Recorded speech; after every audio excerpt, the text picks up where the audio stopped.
নমস্কার, welcome to my YouTube channel. প্রথমে সবাইকে জানাই নতুন বছরের অনেক অনেক শুভেচ্ছা, অনেক অনেক শুভকামনা।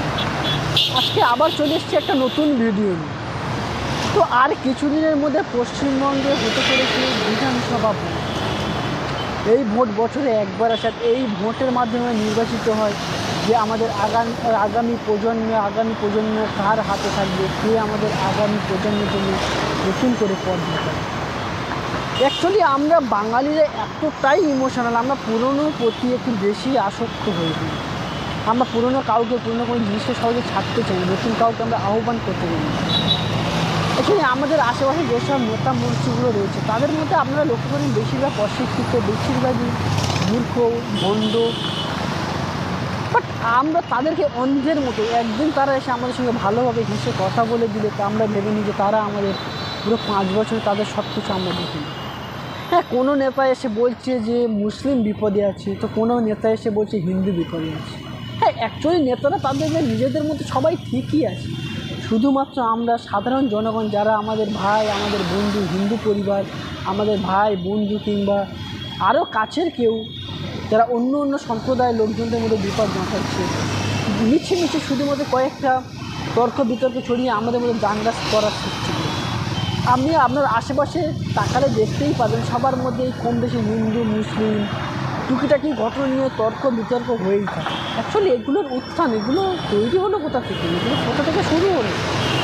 আমরা যাদেরকে ফলো করছি, যাদেরকে আমরা একটা উচ্চ পদে বসাচ্ছি, তারাই অ্যাকচুয়ালি এগুলো আমাদের মধ্যে বিষ ছড়িয়ে দিচ্ছে, সাম্প্রদায়িকতার বিষ ছড়িয়ে দিচ্ছে।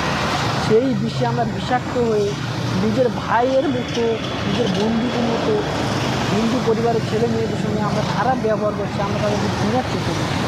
এটাই কি আমরা শিখেছি ছোটোবেলা থেকে? এটার জন্য কি রাজা রামমোহন রায়, বিদ্যাসাগর, তারপর ডক্টর আম্বেদকর, তারা কি এত কিছু লড়াই করেছিল শুধু আমাদের এই হিন্দু মুসলিম এই সাম্প্রদায়িকতার লড়াই, এই আগুন জ্বালানোর জন্য? আজ আমরা কিছু ভণ্ড, কিছু পলিটিশিয়ানদের চক্করে পড়ে আমরা তাদের সেই সব মহান ঋষি মনীষীদের কথা আমরা ভুলে যাচ্ছি। আমরা আমাদের সাম্প্রদায়িকতার আগুনে আমরা সবাই ভাবি যে আমাদের নিজের ধর্মটাই শ্রেষ্ঠ। বাট আমাদের সমস্ত ধর্মের যারা ধর্মগুরু রয়েছে তারা সারা জীবন বলে গেছে যে অন্যের ধর্মকে রেসপেক্ট করো, অন্যের ধর্মকে সম্মান করো, তাহলেই তুমি তোমার নিজের ধর্মকে রেসপেক্ট করছো। আর সেই সব নীতি বাণীগুলো গেল কোথায়? অ্যাকচুয়ালি আমরা মানুষটাই এমন, কেউ কিছু, আমরা মানুষ বাঙালি পুরো এতটাই বোকা, আমাদেরকে যে যা বলে আমরা কিছু ভেবে না ভেবে আমরা সেই কথাতে জিতে যাই। আর সে কেউ যদি বলে যে না হিন্দু খারাপ, ওই হিন্দু পরিবার তোমাকে মারার চেষ্টা করছে, আমি কিছু না বুঝে শুনেও তাদের কথা আমরা বিশ্বাস করি। দেখো, ভোট প্রত্যেক বছরে 5 বছরে একবারই আসে, তারপরে কিন্তু এই ভোট আমরা যাকে বসাচ্ছি সেই মৃত্যু হোক আর যাই হোক তাই চেঞ্জ করা সম্ভব না। বাট আমরা চাইলে এই 5 বছরে এমন একজনকে বসাতে পারি যেখানে হিন্দু মুসলিম খ্রিস্টান জৈন বৌদ্ধ আমরা সবাই মিলে একসঙ্গে আমাদের খুশির উৎসব পালন করতে পারি, সবাই আমরা নিজেদের গলায় মেলাতে পারি। আমরা এরকম পলিটিশিয়ান, এরকম নেতাদের কোনো দিনও চাইনি যারা আমাদেরকে ভাইদের, আমাদের হিন্দু ভাইদের কিংবা মুসলিম ভাইদেরকে খুন করতে, মারতে কিংবা সাম্প্রদায়িকতার আগুনে জ্বালাতে বাধ্য করে। অ্যাকচুয়ালি পৃথিবীর কোনো ধর্মের কোনো ধর্মগ্রন্থে লেখা নেই যে অন্যের ধর্মকে ঘৃণা করো, অন্যের ধর্মকে দূরে ফেলে দাও, অন্য ধর্মের লোককে খুন করো, মারপিট করো, তাদেরকে আগুনে পুড়িয়ে। কোনো ধর্মগ্রন্থে কিন্তু এই কথাগুলো বলা হয়।